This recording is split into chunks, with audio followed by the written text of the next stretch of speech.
কোরবানি ঈদে বেশি মাংস খাওয়া, অনিয়মিত খাবারের সময় কোমল পানীয় ও মিষ্টি জাতীয় খাবার বেশি খাওয়ার কারণে মুখ ও দাঁতের কিছু সমস্যা হতে পারে। তাই কিছু সহজ ডেন্টাল টিপস মেনে চললে মুখের স্বাস্থ্য ভালো রাখা যায়। আসসালামু আলাইকুম, আমি ডক্টর শারমিন সুলতানা রিজভী 2010 থেকে কনসালটেন্ট হিসেবে রয়েছি টেকনো ডেন্টাল উত্তরাতে। জেনে নেই কী কী টিপস মেনে চললে আমাদের মুখ ও দাঁতের স্বাস্থ্য ভালো থাকবে। যেহেতু বেশি মাংস খাওয়া হয়, গরু ও খাসির মাংস খাওয়ার পরে দেখা যাচ্ছে মাংসের কিছু আঁশ দুই দাঁতের মাঝে আটকায় থাকে এবং পরবর্তীতে তা দুর্গন্ধ এবং ক্যারিজ, মাড়ি ফোলা এই জাতীয় প্রবলেম ক্রিয়েট করে। এই জন্য মাংস খাওয়ার পরে একটু জোরে জোরে কুলি করা বা ডেন্টাল ফ্লস ইউজ করে দুই দাঁতের মাঝে আটকে থাকা খাবার পরিষ্কার করাটা জরুরি। ডেন্টাল ফ্লস দুই ধরনের পাওয়া যায়, একটা সুতার মতো, আবার ইন্টারডেন্টাল ব্রাশ পাওয়া যায়। যেটাতে সুবিধা, যে কোনোভাবে হোক দুই দাঁতের মাঝে খাবারটা পরিষ্কার করতে হবে। দুই বেলা ব্রাশ করাটা খুবই ইম্পর্টেন্ট, সকালে নাস্তার পরে এবং রাতে ঘুমানোর আগে। ঈদের চকলেট, মিষ্টি, সফট ড্রিঙ্কস এগুলো বেশি খাওয়া হয়। এগুলোতে থাকা চিনি আমাদের দাঁতের এনামেলকে ক্ষয় করতে পারে, তাই এগুলো খাওয়ার পরে খুব ভালো করে পানি খেলে ভালো। আবার দেখা যায় যে অনেকে অনেক বেশি সফট ড্রিঙ্কস খায়, সেটা একটু কমায় খেলে ভালো হয়। আর ভালোভাবে কুলি করে নিলে দাঁতের উপরে যে চিনি লেয়ারটা সেটা পড়তে পারে না।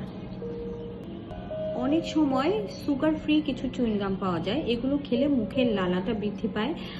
লালা বৃদ্ধি পেলে দাঁতে আটকে থাকা খাবার সেটা অনেক সময় ওই লালার সাথে চলে যায়, এজন্য সুগার ফ্রি চুইংগামটা খেতে পারেন। কোরবানি ঈদে সবাই হাড় খেতে পছন্দ করে। এমন শক্ত হাড় খাবেন না যাতে আপনার দাঁত ভেঙে যায়। দেখা যায় যে দাঁত ভেঙে গেলে সেই দাঁত পুনরায় ঠিক করা বা দাঁত উঠে ফেলা যেরকম কষ্টের, সময় সাপেক্ষ, কস্টলি সবই সমস্যা। এজন্য সাবধানে, হাড়টা যদি নরম হয় তাহলে খাবেন, অনেক শক্ত হাড় খেতে যাবেন না। পর্যাপ্ত পরিমাণ পানি খেতে হবে, কারণ মাংস, চিনি জাতীয় খাবার এসব বেশি খাওয়ার কারণে মুখটা শুকিয়ে থাকে।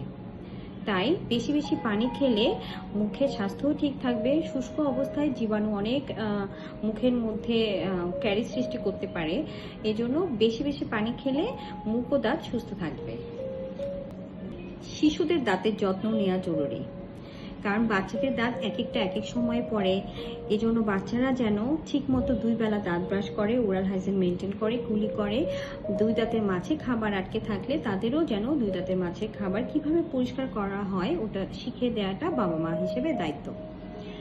তাদেরকে কোমল জাতীয় পানীয় মানে সফট ড্রিঙ্কসটা যেন একটু কম খেতে দিবে, তাহলে ওদের দাঁতের জন্য ভালো, শরীরের জন্য ভালো। এখন দ্রুত ডেন্টিস্টের শরণাপন্ন হবেন।